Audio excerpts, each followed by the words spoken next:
खबर शामिल करें और आपको बताएं कि नवाज शरीफ के खिलाफ करप्शन का कोई सबूत नहीं मिला। ब्रॉडशीट सरबराह इल्जामात से दस्तबरदार। ब्रॉडशीट के सरबराह कावे मौसवी ने इल्जामात लगाने पर नवाज शरीफ से माफी मांग ली। 2 दहाइयों तक एहतसाब के नाम पर नवाज शरीफ को निशाना बनाने की कार्रवाइयों का हिस्सा बनने पर शर्मसार हैं। कावे मौसवी ने कहा कि रिकॉर्ड की दुरुस्तगी के लिए माफी चाहते हैं। कावे मौसवी का निजी टीवी को इंटरव्यू। ब्रॉडशीट की फ्रांसिक तहकीकात में ₹1 की करप्शन का मामूली सबूत नहीं मिला। पाकिस्तान से रकम के हुसूल में मदद के लिए डेविड रोज ने 2.5 लाख पाउंड कमीशन तलब किया। कावे मौसवी ने कौमी एहतसाब ब्यूरो के साथ बड़े पैमाने पर डील की। कोई शक नहीं कि नैब ने सियासी बुनियादों पर नवाज शरीफ के खिलाफ मुकदमे बनाए। यही वजह है कि आज नवाज शरीफ से माफी के तलबगार हैं। नवाज शरीफ के खिलाफ नैब की धोखाधड़ी का हिस्सा बनने पर माफी मांगने पर कोई हिचकिचाहट नहीं है। लंदन में ट्रिब्यूनल में मामले के इख्तिताम तक जो मामलात मिले उन्हें नैब तक पहुंचाया। नैब ने कोई दिलचस्पी नहीं ली। अपनी तहकीकात से पता चलता है कि यह सरासर धोखा था।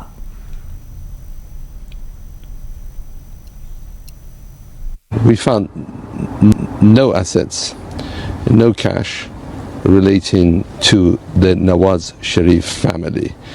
We found a lot of plundered assets, but not 1 rupee of that could be connected to the Nawaz Sharif family. I think not only I, but anyone in Pakistan who made these accusations against Mr. Nawaz Sharif, both as an individual citizen and as the Prime Minister, seriously owe him an apology. I have no hesitation in joining that apology. I have no hesitation in issuing that apology on the record, in the full glare of TV cameras.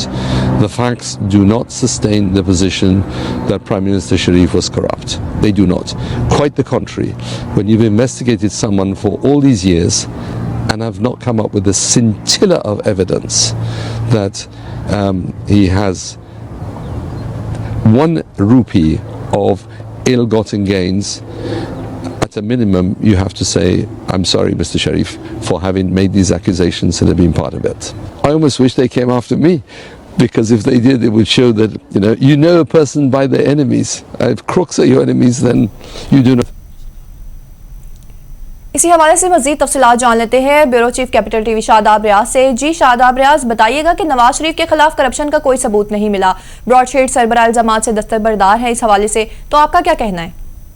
जी बिल्कुल, देखें जो उनका interview सामने आया है और उसके अंदर उन्होंने वाज़े अल्फाज में कहा है कि नवाज शरीफ के खिलाफ एक थैले की करप्शन जो है वो साबित नहीं हुई। उसके अलावा उन्होंने ये भी कहा है कि रिकॉर्ड की दुरुस्तगी के लिए वो माफी चाहते हैं। ब्रॉडशीट के फ्रांसिक तहकीकात में ₹1 की करप्शन जो है, मामूली करप्शन जो है वो साबित नहीं हुई। इसके अलावा उन्होंने कहा कि पाकिस्तान से रकम के वसूल के लिए भी इकदाम किए गए। फिर एहतसाब ब्यूरो के खिलाफ उन्होंने कहा कि बात की। उन्होंने कहा कि सियासी इंतकाम का निशाना बनाया जा रहा है। तो ये तमाम बातें अगर हम देखें तो ये वो बातें हैं जो काफी अरसे से जो है वो शरीफ बरादरान, उनके तर्जमान ये बातें बार बार दोहरा रहे थे कि उनके खिलाफ कोई किसी किस्म का उनका कोई ढेले की करप्शन जो है वो शहबाज शरीफ का, बल्कि मजाक में ये उड़ाया गया कि ढेले की करप्शन जो है वो साबित हो। तो इसी तरीके से नवाज शरीफ साहब की अगर हम बात करें तो उनकी भी जो चीजें हैं वो अब खुल के सामने आ गई हैं। ये भी कहा जा रहा है कि एहतसाब ब्यूरो जो है वो इंतकाम का निशाना बना रहा था।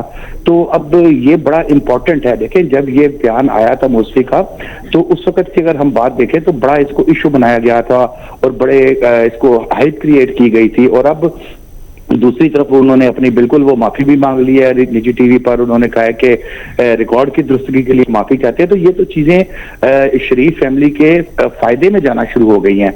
और जिस तरीके से न्यूट्रल की बात की जाती है तो वो भी अगर हम देखें तो वो भी बिल्कुल ठीक चीजें सामने आ रही हैं कि अब मामला जो है वो जैसे जैसे बांधे गए थे अब आहिस्ता आहिस्ता वो खुलना शुरू हो गए। मैं यहाँ पर एक और चीज मैं ऐड करना चाहूंगा कि जब जनरल मुशर्रफ की नैब थी, फारूक आदम उसके प्रोसिक्यूटर जनरल थे और बड़ा खौफनाक नाम था उनका। मैं उस वक्त एक अखबार में था, मैंने उनका इंटरव्यू किया तो यकीन करे उन्होंने वाज़े अल्फाज में ये बात कही थी। उन्होंने कहा था कि शहबाज शरीफ का उन्होंने नाम लेके कहा था कि उसके खिलाफ हम उल्टा सीधा करके कोशिश की है, एक धेले की करप्शन साबित नहीं कर सके। तो अब नवाज शरीफ के हवाले से भी ये बात सामने आ गई है कि उनके खिलाफ कोई किसी किस्म की करप्शन नहीं है, इल्जामात लगाए गए थे। तो ये जाहिर है इनका बेनिफिट जो है वो जब हमारे जो पाकिस्तान की अदालतों में भी जो इनके केसेस चल रहे हैं, जिनमें अपीलें चल रही हैं, मामलात हो रहे हैं, तो उनको अल्टीमेटली फायदा तो होगा, क्योंकि एक चीज ये बिल्कुल क्लियर है कि व्हाइट कॉलर क्राइम जो है वो साबित करना आसान काम नहीं है। इमरान खान साहब जब नहीं भी आए थे, जब वो वजीर आजम नहीं बने थे, जब वो वजीर आजम बन गए, वो चीख के कहते रहे कि मैं इतने अरब डॉलर, और वो मुराद सईद जो है वो कि जी इतने डॉलर आएंगे, वापस आएंगे, मुंह पे मारेंगे। कहाँ गए वो डॉलर? अब ये इस तरह की चीजें सामने आ गई है, तो इससे तो फिर एक तासुर यही जा रहा है कि जो इल्जामात लगाए गए थे वो बिल्कुल ठीक कह रहे हैं, सियासी बुनियादों पे लगाए गए थे, उनको नीचा दिखाने के लिए बनाए गए। अदरवाइज अगर कोई जेन्युइन इल्जामात होते तो 3.5 साल एक बड़ा टाइम है, इसमें चले अरब डॉलर ना होते, कुछ ना कुछ तो वापस रिकवरी हो गई होती। तो ये बड़ा इंपॉर्टेंट बयान है, और मेरे ख्याल में नून लीग की मुस्तकबिल की जो सियासत है उसके लिए बड़ा अहम हो सकता है। जी शादाब रियाज, ये वैसे सारे के सारे जो हैं वो कहते हैं ना कि ऑल टेबल टर्न्स अराउंड, मतलब नून लीग के पास चले गए हैं कि उन्होंने जो कावे मोसवी ने ये बात कह दी कि उनके खिलाफ एक ढेले की करप्शन भी साबित नहीं हुई। लेकिन मैं आपसे पूछना चाहूंगी, ये तो उनका चले कहना है, लेकिन पाकिस्तान की अदालत में तो कहा गया नवाज शरीफ को मनी ट्रायल आप हमें दे दें, और अब तक जो है मनी ट्रायल नहीं दी गई है नवाज शरीफ की जानिब से। इस हवाले से आपका क्या कहना है? देखिए, मनी ट्रेल की जहां तक आप बात करते हैं, मैं आपको बताऊं, आपको मैं अगर कहूँ ना कि आपने अपनी जिंदगी के अंदर कितने सासे बनाए हैं, चाहे थोड़े से हैं, चाहे आपने कोई मोबाइल खरीदा है, आप मुझे इसकी मनी ट्रेल दे दें, तो ये नेक्स्ट टू इम्पॉसिबल है। यानी कि जब नैब या कोई इदारा मनी ट्रेल मांगता है तो उसका ये नहीं कि आप उसको मोटी मोटी चीजें बता दें। मनी ट्रेल का मतलब ये है कि आपके पास अगर 100 रुपए है तो 99 भी नहीं, पूरे 100 रुपए का आपने पूरा हिसाब देना है, पूरा उसका जो है वो आपके पास हो के आपकी ये पैसे कहाँ से जनरेट हुए, कहाँ से आए, कहाँ पहुंचे। तो जो शरीफ फैमिली की जानिब से उनके वकला दलाइल दे रहे हैं, वो उसके अंदर काफी चीजें वाजे कर रहे हैं, जिस हद तक वो दलाइल मतलब वो अपना प्रूफ दे सकते हैं वो दे भी रहे हैं। अब ये बात करना जो हुकूमत की तरफ से या हुकूमती वज़रा की तरफ से कि जी मनी ट्रेल मांगी गई है वो दे दो, तो वो जिस हद तक दे सकते हैं वो दे रहे हैं। अब बाकी फैसला करना तो अदालतों का काम है। देखिए, अल्हम्दुलिल्लाह एक चीज मैं बिल्कुल क्लियर कहूंगा कि पाकिस्तान की जो आला अदलिया है ये बिल्कुल आजाद है, बगैर किसी प्रेशर के फैसले देती है। और अगर आप माजी करीब में भी देखें तो बेशुमार फैसले इस तरह के हैं कि जो अदालत को मुतमईन नहीं कर सका, चाहे वो प्रोसिक्यूशन है, चाहे वो डिफेंस काउंसिल है। असल चीज है अदालत को अपने सबूतों के साथ मुतमईन करना।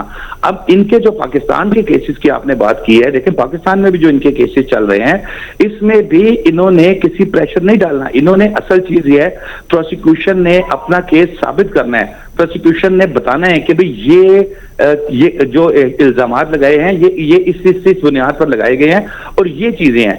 और अदालत अगर मुतमईन होगी, पाकिस्तान के कानून के हिसाब से, पाकिस्तान के आइन के हिसाब से अगर अदालत मुतमईन होगी तो यकीनन सजा होगी, और अगर अदालत मुतमईन नहीं होगी तो बाइज्जत बरी कर दिया जाएगा।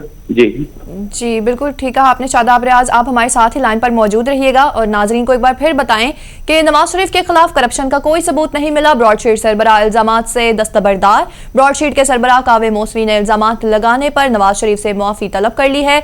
2 दहाइयों तक एहतसाब के नाम पर नवाज शरीफ को निशाना बनाने की कार्रवाइयों का हिस्सा बनने पर शर्मसार हैं। कावे मोसवी ने कहा कि रिकॉर्ड की दुरुस्तगी के लिए मुआफी चाहते हैं। कावे मोसवी का निजी टीवी को इंटरव्यू दिया गया है और उनका कहना है कि ब्रॉडशीट की फ्रांसिक तहकीकात में 1 रुपए के करप्शन का मामूली सबूत भी नहीं मिला। पाकिस्तान में रकम के हुसूल में मदद के लिए डेविड रोस ने 2.5 लाख पाउंड कमीशन तलब किया। कावे मोसवी ने कौमी एहतसाब ब्यूरो के साथ बड़े पैमाने पर डील की गई है। इसी हवाले से मजीद तफसीलात जान लेते हैं एंकर पर्सन मुर्तज़ा डार से। जी मुर्तज़ा डार, नवाज शरीफ के खिलाफ अब जैसे कि कावे मोसवी ने कहा है कि एक भी करप्शन का धेला जो है साबित नहीं किया गया, तो इस हवाले से आप क्या कहेंगे?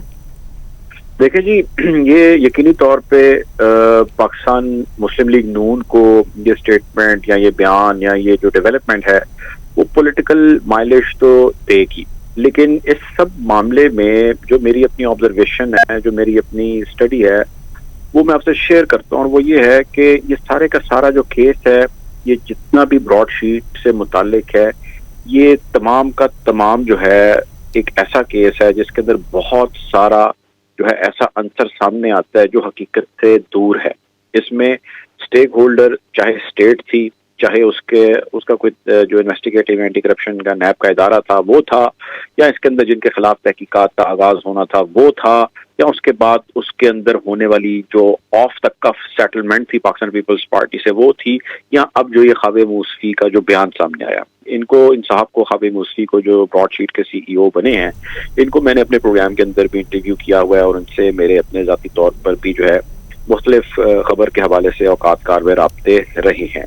ख्वाब मूसवी और इनके साथ एक और साहब थे, मैं उनका नाम मेरे ज़हन में शायद अभी नहीं मैं आ पा रहा, लेकिन इन दोनों साहिबान ने मिल के इस कंपनी का आगाज किया था और जिसमें एक्टिव रोल प्ले करने वाले जो साहब थे वो दूसरे थे और ख्वाब Moosvi was more of a secondary जो रोल प्ले करने वाले उस किस्म के जो है वो एक्टर थे। बहरहाल वो साहब इनसे अलहदा हो गए और उसके बाद पता लगा कि जो उनकी डेथ हो गई है, ये उसके तमाम रूह रवां बन गए और ब्रॉडशीट को लेके आगे चलते रहे और उन्होंने पाकिस्तान की हुकूमत के ऊपर जो है केस कर दिया और उन्होंने कहा कि जी आप मेरे पैसों के देनदार हैं चूंकि मेरे साथ एग्रीमेंट हुआ है। और उस वक्त जनरल मुशर्रफ ने और जनरल अमजद शोएब जो उस वक्त के चीफ थे नैब के, उन्होंने जिस किस्म की डील की वो भी अकल से जो है वो ऊपर हैं, बालातर हैं। ब्रॉडशीट एक ऐसी कंपनी जो बनाई ही इसी मकसद के लिए गई थी कि उसने पाकिस्तान के अंदर मौजूद इन लीडरान के, यानी कि पाकिस्तान पीपल्स पार्टी और पाकिस्तान मुस्लिम लीग नून के लीडरान के जो है उन्होंने असासा जात और जितने भी जहाँ पर भी उनके गैर कानूनी पैसे पड़े हैं उनकी उन्होंने तहकीकात करनी है। तो ऐसी कंपनी जिसका कोई ट्रैक रिकॉर्ड ही ना हो, जिसकी कोई हिस्ट्री ना हो, जिसके रिकॉर्ड पर कोई बड़े केसेज या बड़ी रिकवरीज ही ना हो और वो कंपनी सिर्फ इसलिए बनाई जा रही हो क्योंकि जनरल मुशर्रफ ने उनको कहा कि आप के जिम्मे होगा कि आप इसकी तहकीकात करेंगे और तहकीकात करके जो है वो आप खोज लगा के मुझे बताएंगे और उसके मुताबिक जो डील की गई थी, जो रिकवर्ड पैसा होगा उसमें से इतने % आप और इतने % मेरा। तो ओवरऑल आप अगर इस स्टेटमेंट को देखना चाहें तो वो पॉलिटिकल माइलेज एक बहुत बड़ी है पाकिस्तान मुस्लिम लीग नून के लिए, और वो जो इनके यहाँ पर लोकल केसेस हैं उसके अंदर सिर्फ एक पॉलिटिकल माइलेज ही है उनको जो देगी, उसका जाहिर है यहाँ पर डायरेक्ट असर तो उतना शायद नहीं पड़ पाएगा जो मेरी नाक़िस अकल कहती है। लेकिन अदर देन दैट अगर आप ब्रॉडशीट की बात करें, ख्वाब मूसवी की बात करें, तो ये सारा डूबियस मामला है। इसके अंदर बहुत सारे सवालात हैं, बहुत सारे कंसर्न्स हैं और इसमें कोई एक स्टेक होल्डर नहीं है। जितने भी स्टेक होल्डर हैं वो लार्जली जो है वो काम करते आए हैं जो अंडर द टेबल या ऑफ द कफ हो रहा है या ऐसा काम है जो नहीं होना चाहिए। मिसाल के तौर पे इस कंपनी से सेटलमेंट के लिए आउट ऑफ कोर्ट जो है पाकिस्तान पीपल्स पार्टी ने सेटलमेंट की और पाकिस्तान पीपल्स पार्टी ने 2011 में जो सेटलमेंट की उसका खुमियाजा आज तक जो है वो हुकूमत भुगत रही है। तो बहुत सारे कंसर्न्स हैं, बहुत सारे सवालात हैं। दिस स्टेटमेंट जो भी आई है, जो गालिबन जियो के जो रिपोर्टर है वहाँ पे मुर्तज़ा अली शाह जो कि खास क्या कहना चाहिए एक टिल्ट रखते हैं टुवर्ड्स पॉलिटिकल पार्टी, और उनके बाद इस किस्म की ये इंटरव्यू करना अगर तो उन्होंने किया तो वो यकीनी तौर पे बहुत सारे सवालात हैं जिसके हवाले से क्लैरिटी देती चली जा रही है। But to cut it short, ये डेवलपमेंट अभी तक की जो है ये पाकिस्तान मुस्लिम लीग नून के लिए एक पॉलिटिकल महाज के ऊपर जो है वो यकीनी तौर पे एक पॉलिटिकल अचीवमेंट है जो उन्होंने हासिल की है। बाकी broadsheet itself is very complex and इसमें तमाम तर जो ज़्यादातर लोग हैं वो किसी न किसी पॉइंट पे या किसी न किसी जगह पे जो है वो मसले का शिकार रहे। जी मुर्तज़ा डार साहब, ये तो आपने बिल्कुल ठीक बात की है कि ये एक पॉजिटिव पॉइंट हो गया है मुस्लिम लीग नून के लिए, लेकिन जो बयान ख्वाब मूसवी ने दिया है नवाज शरीफ के हक में और निजी टीवी में उन्होंने बात इंटरव्यू में की है, तो क्या ये जो पाकिस्तान की अदालतें मनी ट्रायल के बारे में बात करी थी कि नवाज शरीफ के खिलाफ जो थे उनके बारे में उन्होंने बात की कि मनी ट्रायल आप दें, तो क्या आपको लगता है कि उनके इस बयान के बाद पाकिस्तान की अदालतों के भी जो है उनके ऊपर कोई असर पड़ेगा कि जो वो मनी ट्रायल मांग रहे थे और अब तक नवाज शरीफ ने नहीं दिया? देखिए, मैंने आपको अर्ज किया कि जो मेरी अंडरस्टैंडिंग है वो ये है कि इस स्टेटमेंट की या ये होने वाली जो डेवलपमेंट है इसकी पाकिस्तान मुस्लिम लीग नून को पॉलिटिकल माइलेज मिलेगी। ये उनकी पॉलिटिकल अचीवमेंट है कि जी उनके ऊपर आज तक जिस किसी ने भी इल्जामात लगाए वो मनी लॉन्ड्रिंग से रिलेटेड हों या करप्शन से रिलेटेड हों वो गलत साबित हुए, और उसके ऊपर उन्होंने कहा कि मैं अनकंडीशनल अपॉलॉजी करता हूँ, ख्वाब मूसवी ने कहा। और जो कोई उनको उन्होंने कहा कि जी एज ए कॉमन पर्सन या एज ए पाकिस्तानी या एज ए सिविलियन भी उनके करैक्टर के ऊपर या उनकी करप्शन के ऊपर उंगलियां उठाता है तो वो गलत करता है वो ऐसे नहीं है। मैं अभी तक की इस केस की तहकीकात यही कहती हूँ और मैं उनसे माजरत चाहता हूँ। तो मेरा फिर यही आपको कहना होगा कि ये उनको पॉलिटिकल माइलेज तो जरूर दे रही है यहाँ के जो इस वक्त पॉलिटिकल अरीना है उसके अंदर, लेकिन इसका असर यहाँ पर उनके जो केसेस हैं उस पे होगा या नहीं होगा, मेरी अंडरस्टैंडिंग है, मुझे लगता है कि कोई असर नहीं है। जिन केसेस के अंदर नवाज शरीफ ने कन्विक्ट होना था वो हो चुके हैं, जिनमें उन्होंने एब्सकॉन्डर होना था वो हो चुके हैं, जिसमें वो इश्तिहारी होने से लेके अदालतों की यहाँ तरफ किए जाने तक के ऊपर सजा होने से लेके और यहाँ से चले जाने के ऊपर तो आप जानती हैं कि ऑलरेडी वर्डिक्ट आ चुके हैं, स्टेटमेंट्स जो है वो क्लियर हैं। Shahbaz Sharif has nothing to do with it, this is Nawaz Sharif. So Nawaz Sharif already is convicted in cases और जिनके ऊपर उनके हवाले से भी केसेस जारी हैं उसमें यकीनी तौर पे इस चीज को मलूज़ खातिर जरूर रखा जाएगा, लेकिन ये this can not be used as an empirical evidence directly proportional to the cases जो कि इस वक्त यहाँ पे लोकल कोर्ट्स के अंदर चल रहे हैं। तो इसको एक पॉलिटिकल आप माइलेज या पॉलिटिकल अचीवमेंट जो है वो जरूर कह सकते हैं। जी बिल्कुल ठीक है आपने मुर्तज़ा डार साहब, आप हमारे साथ लाइन पर ही मौजूद रहिएगा। नाजरीन को एक बार फिर बताते चलें कि बहुत शुक्रिया आपका एंकर पर्सन मुर्तज़ा डार साहब और bureau chief Capital TV Shadab Riaz साहब, आप हमारे साथ मौजूद थे।